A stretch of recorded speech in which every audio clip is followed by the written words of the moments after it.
Thank you everyone for tuning in to today's webinar. My name is Emma Maynard and I'm the Assistant Director of Alumni Relations at James Madison University. I'm also a proud double Duke, having graduated in 2007 with my sociology degree and again in 2016 with my master's in education as well as human resource development.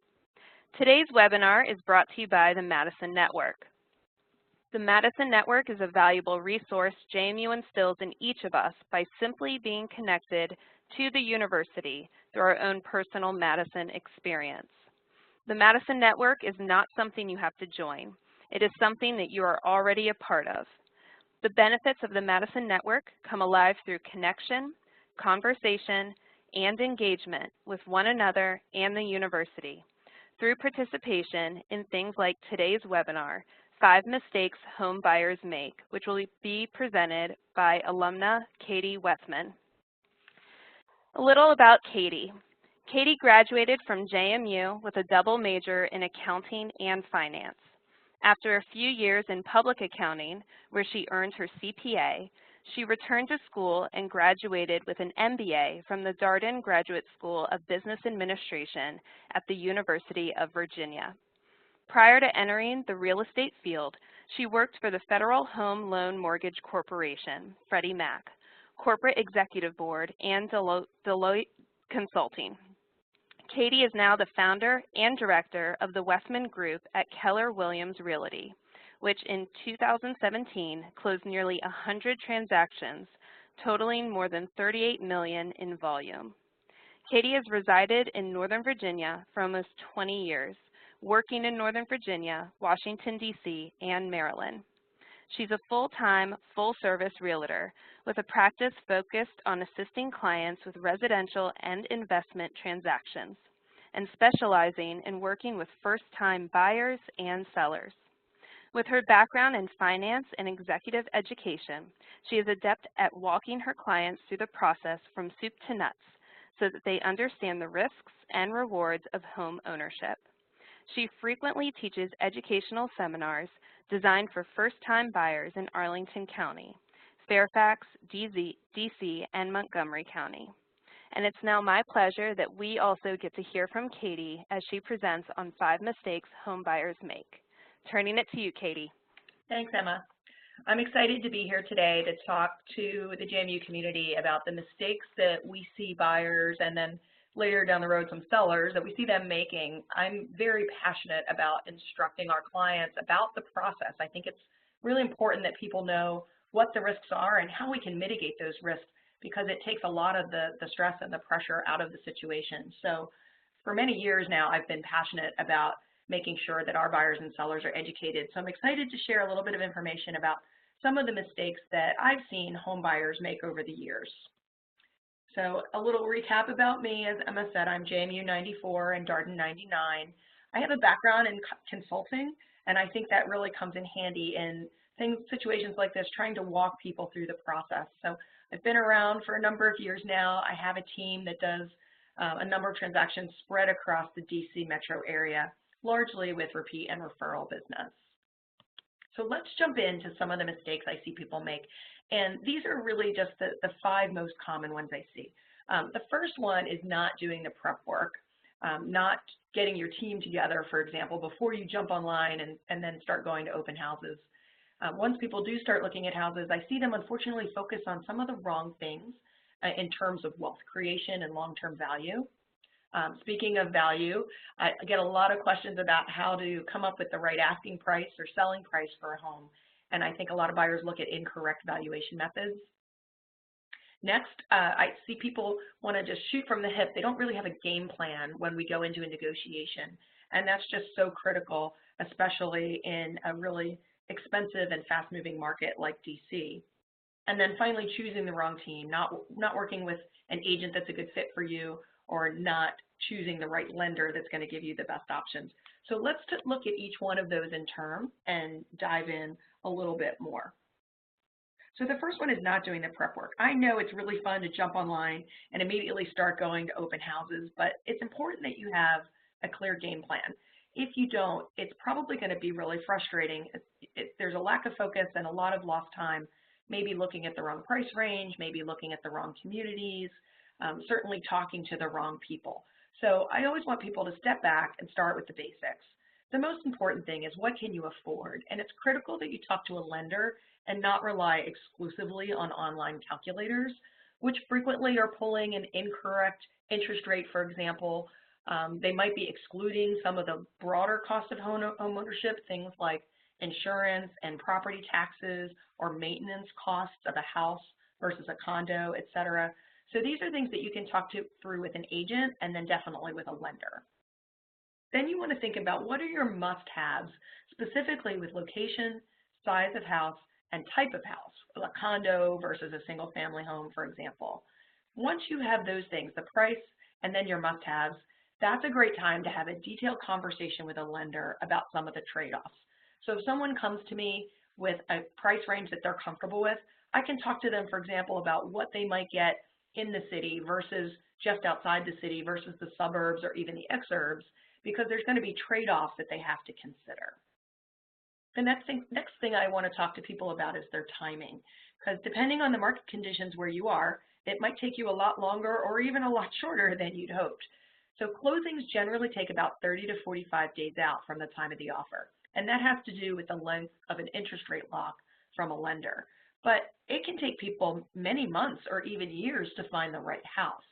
So I always want to ask people, well, when is your lease up, or when is it that you're trying to move? And then let's back into when you should be seriously starting the process from that target date. So it's going to be a minimum of 2 months from your move date, but it could be a lot more. I also don't want people to fall in love with the house now if they know that they can't move until 6 or 8 months from now, because no seller is really just they're not going to consider that scenario, unfortunately. And then the most important thing is to understand the current state of the market. What is the level of inventory in your area? What are interest rates and where are they going? How strong is the job market? Because that is a huge driver in price points for houses in any market. And what are the other factors going on that will drive your negotiating power and the balance of who has that power between buyers and sellers? So just a little bit more about the current market conditions. And this graph is for Northern Virginia, but really it will work for any market. You just need to get the new data for whatever your city is. And this is a rolling 12-month inventory. So this top line, it starts in March of last year, so it's a rolling 12 months. Of the top line is the seasonal increase and decrease in inventory, and then the bottom line is the buyers, so the contracts each month. And there are a couple of things going on in this chart, and this is for Northern Virginia. So the first thing you can see is the obvious seasonal increases. For sellers, that really starts in March, April, May, and then there's another little bump in early fall, about a week or two after Labor Day. And then you can see it's a straight shot down all winter. So in the winter, a lot of times buyers are ready and starting to think about spring, but it's really frustrating for them because the inventory just isn't there. So the buyers always come out earlier in the new year than the sellers are ready. And that's primarily driven by the school year. A lot of sellers want to wait until the weather gets nicer and when their children are closer to the end of the school year so that they don't have to disrupt them during school. So when those houses go on the market, that's when the inventory becomes available. And even people without children then have some choices, and they can move up to a townhouse or to a single family home, which opens up the inventory for the entry-level buyers. So that's the first thing, the seasonal changes that you can see in spring and then in fall. The other thing I want to point out on this graph is the ratio. So what we really want to see is a ratio of 6 to 1. In a balanced market nationwide, we consider a 6 to 1 ratio of sellers to buyers to be roughly a balanced negotiating level. But that's not what you see here in Northern Virginia. You see as low as 1.4 months, and that's really in February. So again, the buyers have come out, but the sellers aren't ready. So we have a very low ratio of about 1.4 to 1. And the best it gets is really in September, which is when the buyers are pretty much done for the year, but the sellers are really trying to get that one last push, and we're at about 2.4 to 2.5 months of inventory. So still very low in terms of buying power, leverage, negotiation leverage for buyers. So nationwide, we want to see 6. In the DC and Northern Virginia area, we really only see 1.5 to 2.5 months of inventory. And just for some historical context, when the market really dropped in 2008, 2009, we had about a year's worth of inventory here in Northern Virginia. And other markets in the country that were hit a lot harder, say Phoenix and Las Vegas, had 4 and even 5 years worth of inventory. So they were seeing 50 and 60 to 1, not 5 to 6 to 1 like we see in a balanced market. So the second mistake I see people make is not focusing on the right things when they're actually looking at a property. We coach all our sellers to declutter and neutralize and stage, so we want it to look like HGTV. Your job as a buyer is to try to see past that. You need to imagine the house vacant or with your own things and how you'll set up each room. Look at some of the infrastructure and the things that are going to cost you money down the road. So how old are they? What's the condition? You'll probably have a home inspection where you'll get some more information on that as well. And then look at whether the house needs updates. What are those updates going to cost? And is the house priced for that? Generally, sellers will charge a little premium for a house that's entirely updated. They know that it's a hassle for a buyer to do that. So you're going to pay a premium for that if you want it to be move-in ready. And one of the things an agent can help you with is trying to price out what will it cost to update that bathroom or knock down a wall or update the kitchen. Because if the house is priced accordingly, it might be a better value if you're willing to do some of that work yourself or bring in your own contractors to do it. And then finally, don't forget about the school districts and measuring the commute. In our area, there is a very high correlation between price and perceived quality of school district, as well as ease of commute and things like proximity to metro or commuter trains. So you don't want to forget about those. Luckily, with today's technology, it's very easy to test the commute out by logging on to Waze or Google Maps at various times of the day, various days of the week, just to test out what your commute might be like. So just some quick photo examples of some of the things to focus on. So on the left, you can see a pre-renovation and post-renovation bathroom. And you know, this example that we have, they're saying it's a $2,500 spend. In our area, it's probably going to be a little more than that. But a bathroom might cost somewhere between $7,500 and $10,000 for a very basic bathroom. And it can be done in a week or two with the right contractor. So don't let something like an ugly or outdated bathroom stop you from making an offer on a dream house. And then on the right-hand side, getting to that staging HGTV look, you can see a bedroom pre-staging with just a desk in it, and then look how different that same room looks once it has some nice furniture and some nice staged artwork in there. And again, staged properties generally will sell for more and sell faster. So as a buyer, you just want to look out for that and make sure you're focused on the property, not the staging. So the next mistake I want to talk about is incorrect valuation methods. There's so much data out there today that it's hard to know what to use when you're trying to price a property. But we really want to focus on the current market condition and recent comparable sales. Those are the very best benchmarks we have in coming up with a range of likely value. There are a lot of automated tools out there now on a couple of different websites, but they can be wildly inaccurate in either direction. And the more unique the house is, either versus its neighbors, or the more unique that neighborhood is versus nearby neighborhoods, the more likely it is that that method is not going to be reliable. I have a lot of buyers ask about tax assessments as well. They're a lagging indicator. Frequently, they do not reflect current market value, especially in an appreciating market, because the tax assessments only change at most once a year, and depending on the jurisdiction, it could be once every 2 or 3 years. So they often reflect a market that's very outdated. And finally, what a seller paid on their property has no bearing on the current market value. It's something you might want to talk about with your agent because it might factor into your strategy, especially if they're losing money on the house. But you really can't judge the value of a property just based on what the seller paid for it. And just a quick example of how tricky this can be. So this is one of our recent clients who sold in DC, and a very nice house in a newer neighborhood. So the house is only about 5 or 6 years old.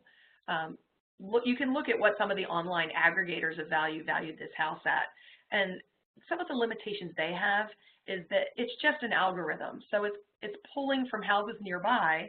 If there have been a lot of recent sales, great. But if there weren't a lot of recent sales of similar properties, They're going to go further back in time, so it's not reflective of the current market, or they're going to go outside the neighborhood, which really is also not reflective of the neighborhood, especially if you're near a school district border or through close to a jurisdiction border. Maybe within a mile might be Virginia or Maryland versus this neighborhood in DC. So it could be really off. So just as an example, the most recent sales in this neighborhood were all a little under 600. This house was nice and had some upgrades, and it's spring, so we wanted to push the market a little bit. So we actually were listed at 650. We ended up getting multiple offers and went under contract at 655. Now, there's no data points to support that 655, so the lender who came in, the buyer's lender came in and did an independent appraisal, and they looked at the same data we did, and lo and behold, it appraised for 600, which is what all the recent sales were going for. So nowhere near those automated valuations. So we had to, again, renegotiate. So there was an appraisal contingency. We were forced to renegotiate. We ended up somewhere in the middle at around 625. So far more than the recent sales, but far less than some of the online aggregators were predicting. And it could just as easily go the other way. We do have other examples where the online estimates are much lower than what the market is commanding at that time. So it's really just something you need to go case by case and discuss with your agent. The next mistake is going into your negotiation without a full game plan. It's about much more than price. A seller is going to look at your entire offer package, not just the price. So a couple of other things to be thinking through with your agent as you're coming up with your offer package is the market response to that property. It's the most important thing.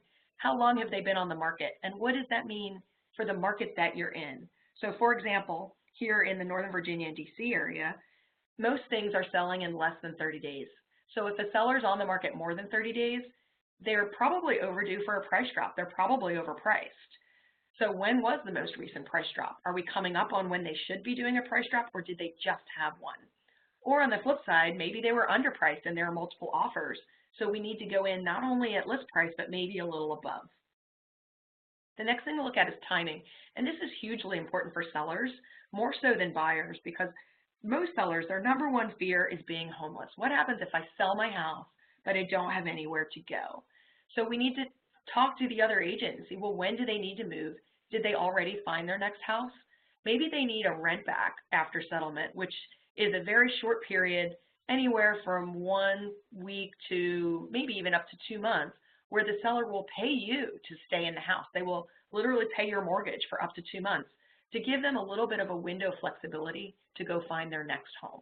So this is really important to a seller. So if a buyer can be more flexible on this, it might save you some money. It might give you an edge in negotiations. Sellers are also really concerned about risk. They know that there are some standard contingencies like home inspection and appraisal, but there are some ways that maybe we can protect you as a buyer without giving up any risk on your part, but it removes a little bit of risk on their part. So it's all part of the give and take, but we want to know what level of risk are they open to and which ones are the deal breakers on both sides. We also want to look at the other agent, believe it or not. What level of experience does that agent have? Do they have a history of closing deals? Or do they have a history of pricing low and getting a bidding war going? Or do they have a history of advising their clients to take an offer that's a little lower than where they've priced? Or on the flip side, are they inexperienced? Maybe we can't get any read at all because this is their first transaction. And again, that means something for our negotiation tactics. And finally, what's the negotiation style overall? Should we be going in with a lowball offer or playing hardball on the negotiation? Or are we more likely to get what we want if we have a little bit of back and forth so that the seller feels like they're winning something? And the last mistake is assembling the wrong team. And this goes back to that planning stage where we say, we really want you to do your homework up front. It's really important that you choose the right agent and the right lender. These are going to be two of the most important people on your team. The larger team is also going to include home inspectors, settlement attorneys, title companies, but a good agent and a good lender should be able to introduce you to all those other people. So here are some tips on choosing an agent. It's okay to interview, meet with a few people to see who's a good fit for you, but make sure you're choosing people who do this full time. This is a really big transaction with a lot of risk. You want people that understand the market and are working in that market every day. Make sure you understand how they get paid. Don't be afraid to ask questions about that. Make sure that if there's a minimum fee, you want to know how much that is and how much you may be on the hook for versus how much a seller might be paying for. Make sure that your agent and lender can both adequately explain the process as well as the market conditions. You want to understand, what does the buying process look like from start to finish, and what is the agent's role in that? And for market conditions, what's going on with housing prices in the neighborhood you're looking, and what's going on with interest rates, and how is that going to affect the timing of your purchase? So make sure both your agent and your lender have recent and relevant experience. I usually advise that you work with an agent who has at least 15 to 20 transactions a year, preferably more, because if you think about it, that's only 1 or 2 transactions a month. So that's really not very many. If somebody's full-time, you want to work with an agent or a team of agents that are doing enough transactions that they really have their fingers on the pulse of the market. So I'll give you just a quick example of how important it is to work with the right agent and the right lender, people who can think outside of the box to protect you, even if it's a competitive situation. So we had a client who found his dream condo, but he was competing against an all-cash offer that was already in hand. So we had to think fast and move fast. We worked with a lender who was able to compress their timelines for appraisal and settlement so that we could have that appraisal contingency within the same window of time that we had a very quick home inspection contingency, which was 7 days. We then had to call some of our inspectors to make sure somebody was available within the next 7 days. So we had both the appraisal and the inspection within a 7-day window, and that allowed us to get to closing in 25 days, which is not that much longer than a cash offer would take. So we were able to protect our buyer during that 7-day window so that we could have all of our normal contingencies, but we were still able to meet the timeline that the seller wanted. And they were very comfortable with us and our experience, and also the experience of the lender. So we were able to beat out that all-cash offer, even though we weren't offering more money to them. So the sellers chose to work with us, and the buyer got his condo. So I hope those couple of mistakes and that overview gives you a good guide to getting started with your home search process. If you have any questions, feel free to reach out to us. Our contact information is going to be online here as part of the JMU network. Feel free to reach out by phone or by email. We're happy to help buyers or sellers with questions at any time. Thanks so much.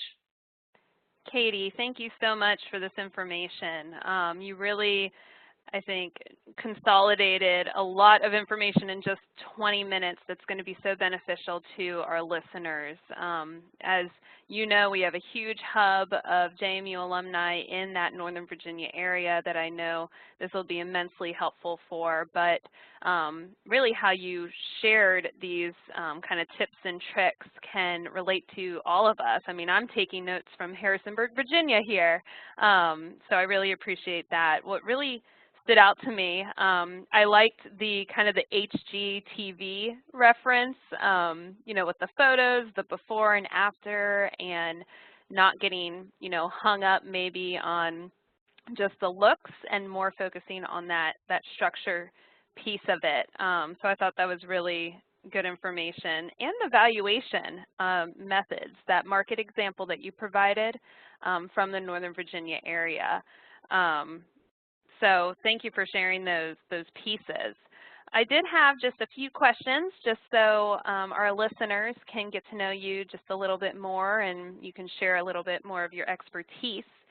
But you know, we'll focus on the buying side for this one, but you know, buying a home, I'm sure as you're working with your clients, you've probably heard the word stress maybe a lot, hopefully not, but how, as kind of representing them, do you guide them in managing, you know, the stress of buying a home so that they can, you know, focus on the long term and kind of make sound decisions through the process?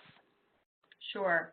Well, it really starts out with starting with the right team. So when we start out meeting with a buyer, we usually spend about an hour talking them through the process, and it's very well-defined stages of getting the right people, getting your pre-approval letter, then searching online, then looking at houses. And the critical thing is just to take one step at a time so that it's not overwhelming.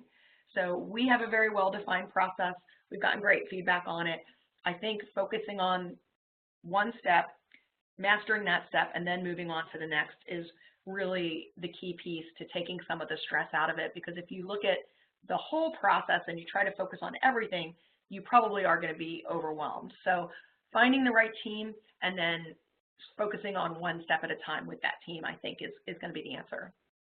I think that's great, and that ties into, I mean, the presentation that you gave, especially that end point about creating that team and finding the right agent, because it is such a big decision, and you want to trust who you're working with, and they may be with you for, you know, either that minimum time frame you mentioned, the 2 months, or it could take a little bit longer to find that dream home. So I definitely agree that that would probably alleviate some of the stress.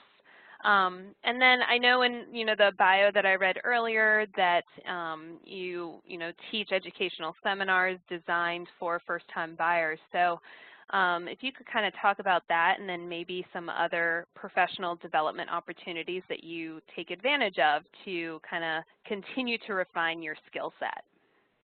Sure. Well, we love teaching these kinds of classes in different areas in Northern Virginia and online at webinars. I mean, almost every month, I think, we're teaching a class on some topic, whether it's the home buying process, selling process, investment properties. So we really enjoy doing that. In terms of keeping my own skill set sharp, there are a number of things that I do. Being a realtor it is a licensed profession. It's licensed at the state level. So we do have continuing education requirements. And because I have multiple licenses, there is a whole lot of continuing education that I do every year. But the company I'm with is also a big believer in education. So there are local, state, and national conferences, international conferences all the time that help keep me up to speed with new tactics, new contracts, new ways, changes in the law that might help or hurt our clients in different scenarios. So we do spend a lot of time going to local classes and attending as a participant online at different classes. And then really just a lot of reading, just like in any career, really, keeping yourself sharp by knowing what are some of the books that are impacting the industry, what are some of the larger trends that are impacting the industry, and who are the real players at a nationwide level that are changing the course of the real estate market. So there are a lot of things for us to keep up on. That's great. Thank you so much for sharing. So Katie, on behalf of the JMU Alumni Association, I want to thank you for your time and your presentation today, and I want to thank all those that are tuning in to this recorded webinar for the Madison Network. As you can see, you can reach out to Katie. She has her information on that final slide. You can contact them about your search, or if you have questions or an agent in any city, feel free to reach out to Katie. I hope that everyone has a great afternoon and focuses on their Madison network and making sure they're activating it through that connection, conversation, and engagement with one another and the university. And as always, I want to say, go Dukes to the JMU Nation.